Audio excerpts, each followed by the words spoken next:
Qışın sərtliyi 2 həftədir Bakını əsir alıb. Qar yalnız şəhər infrastrukturundakı problemləri ortaya çıxarmadı. Şaxtalar başqa mətləblərində üzə çıxardı. Məlum oldu ki, qar yağandan apteklərdən alınan texniki spirtin sayı artıb. Kimlərsə bunu içki yerinə istifadə edib.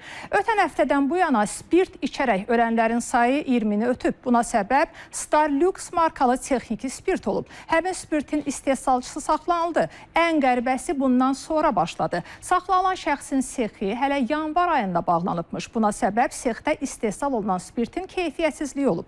Qəribə olan odur ki, bağlanan sexin məhsulları apteklərdən yığışdırılmayıb. Satışda qalan həmin məhsullar alıcılara satılıb. Nəticə isə göz qabağındadır. Yəni ölənlər yalnız öz içki sevgilərinin qurbanı olmayıblar, həm də kimlərinsə məsuliyyətsiz davranışları məlum nəticəyə gətirib çıxarıb. Həmin məhsullar apteklərdən niyə yığışdırılmayıb? Təəssüf ki, bu sualımıza cavab verən olmadı. Texniki spirt necə öldürür? Araşdırmışıq. Yalan keçməyəndən sonra biz başlayıb narahatçılıq yaşamaq və düşünmək ki, ya onları qınayırıq, baxmamış ki, biz yalan danışmışıq. Ya rezki hallarda 1-2% elə insan var ki, başlayır ayılmasa.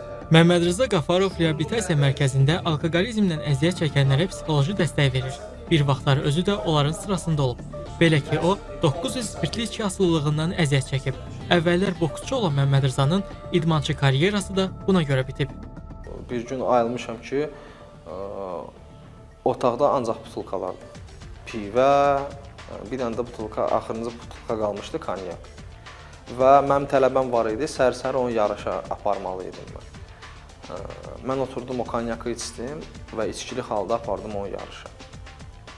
Yəni, bu mənim üçün mənəvi emosional dib olub. Mən özümü çox qınamışam buna görə. Yəni ki, görsən həyatın nə günə düşür ki, sən o idarəçiliyini daha itirirsən. Və xaçan mən özümə dedim ki, mən stop eləyim.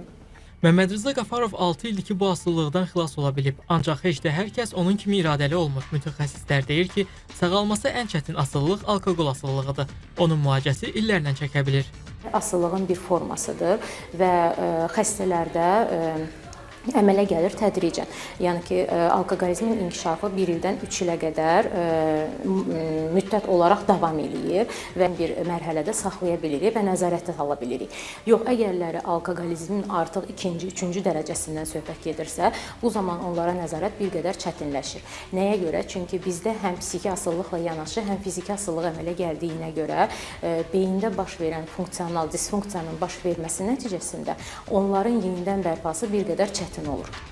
Alkoqol asılılığı qarşısı alınmadıqda mərhələli şəkildə faciəli vəziyyətə gəlib çıxa bilir. Bəziləri bir müddət sonra adi alkoqollu içkilərlə kifayətlənmir və spirt kimi tibbi vasitələri də qəbul etməyə başlayır. Xəstəliyin 3-cü mərhələsindən sonra müşahidə olunan hallardır ki, həmin şəxslər artıq normal arağı qəbul etdikdə həmin o nəticəni əldə edə bilmədiklərinə görə keçib spirt qəbul edirlər ki, bəlkə əvvəlki nəticəni əldə edə bilək. Yəni ki, intoksikasiya nəticəsini, yəni bir qədər əhval-ruhiyyəni qaldırmaq üçün, özlərini normallaşdırmaq üçün bunu qəbul edirlər ki, lakin bunun da yəni heç bir effekti əldə olunmur. Çünki artıq bədən spirtli içki qəbulunu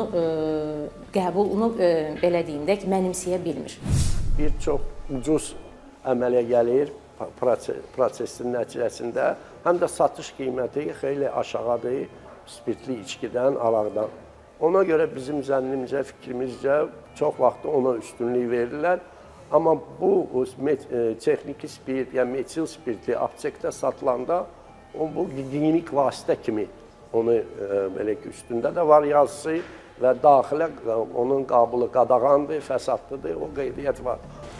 Elə bu həftə paytaxtda 20-dən çox insan spirt qəbul etdiyi üçün vəfat edib. Məlumata görə onların ölümünə səbəb Starlux markalı spirt olub. Ölüm hadisəsindən sonra məlum olub ki, bu etil spirt adı ilə satılan metil spirti imiş. Həmin spirti istehsal edən şəxs artıq həbs edilib. Bəs metil spirtinin qəbulu niyə təhlükəlidir və ölümə necə səbəb olur? O çox toksiki təsirə malik məhluldur və onun hardasa 30-250 millilitrə qədər qabılı o çox vaxtı 80-85% ədəbiyyata əsasən onlar ölümlə nəticələnir.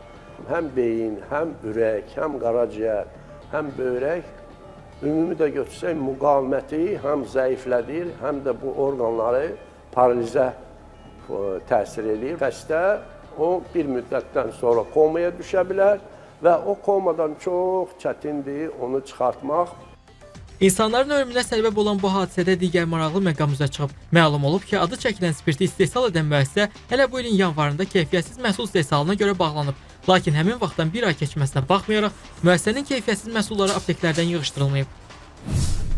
Məsələ ilə bağlı Səhiyyə Nazirliyinə sorğu ünvanladıq. İnsan sağlamlığı üçün təhlükəli olan spirtlər niyə apteklərdən yığışdırılmayıb soruşduq. Bildirildi ki, keyfiyyətsiz məhsullar istehsal edən müəssisənin bağlanması barədə Səhiyyə Nazirliyinə məlumat verilməyib. Belə ki, sahibkarlıq sahəsində aparılan yoxlamaların tənzimlənməsi və sahibkarların maraqlarının müdafiəsi haqqında qanuna görə insanların həyat və sağlamlığına təhlükənin olması barədə hüquqi və fiziki şəxslərdən dövlət və yerli özünü idarəetmə orqanlarından yoxlayıcı orqana konkret faktlarla əsaslanan rəsmi müraciətlər daxil olduqda plandankənar yoxlama aparıla bilər. Sözü gedən müəssisənin bağlanmasından isə Səhiyyə Nazirliyi xəbərsiz olub. Niyə Nazirliyə bu barədə xəbər verilmədiyinə cavab tapa bilmədik. Çünki istintaq davam edir. Səbəbkarlar araşdırmalardan sonra məlum olacaq. 2024-cü ilin statistikasına görə Azərbaycanda alkoqolizmdən əziyyət çəkən şəxslərin sayı 9578 nəfərdir. Araşdırmalara görə ildə 7 litrdən artıq spirtli içki qəbul edən insan ömrünü hər il 5 ay qısaldır. Odur ki, çox yaşamaq istəyirsinizsə, spirtli içkidən uzaq durun.